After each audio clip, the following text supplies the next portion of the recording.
Viewers, இது என்ன தெரியுதுங்களா? இது ஏசி கார் சிஸ்டத்தில் இருக்கிற கம்ப்ரஸர் யூனிட்டுங்க. நம்ம ஹியூமன் பாடியில் ஹார்ட் இருக்குல்ல, அந்த ஹார்ட்டும் ஏசி சிஸ்டத்தில் இருக்கிற இந்த கம்ப்ரஸரும் ஒரே மாதிரியான சிஸ்டம் தாங்க வேலை செய்யுது. இப்போ நம்ம ஹார்ட் என்ன பண்ணுது? பிளட்டை சர்க்குலேட் பண்ணுது. அதே மாதிரி இந்த கம்ப்ரஸரு ரெஃப்ரிஜரண்ட் கேஸை சர்க்குலேட் பண்ணுது. செக்ஷனில் ரெஃப்ரிஜரண்ட் கேஸ் வந்து அப்ராக்சிமேட்டாக ஒரு 1.5லேருந்து 3 பார் கிடைக்குங்க.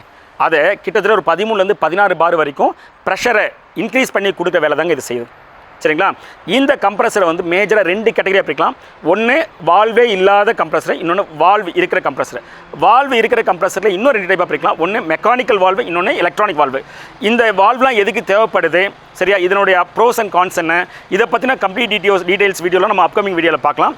அதே மாதிரி ஒரு ஏசி சிஸ்டத்தில் லோ கூலிங் வர்றதுக்கான காரணமான ஸ்பேர் பார்ட்ஸு, சரியா, கான்ட்ரிபியூஷன் ஃபேக்டர்ஸ்லாம் என்ன அப்படிங்கிறத பற்றி ஒரு வீடியோ ஏற்கனவே போட்டிருக்கேன். அதை லிங்க்கில் கொடுக்குறேன், கிளிக் பண்ணி பாருங்கள். சரிங்களா? இன்னும் ஃபர்தராக என்னென்ன கண்டென்ட் வேணுமோ அதெல்லாம் நீங்கள் கமெண்ட் செக்ஷனில் கொடுங்க. கண்டிப்பாக அப்கமிங் வீடியோவில் நான் உங்களுக்கு அப்லோட் பண்ணுறேன். சரியா? நம்ம சேனலை இன்னும் நீங்கள் சப்ஸ்கிரைப் பண்ணலாம். Please subscribe. தேங்க்யூ.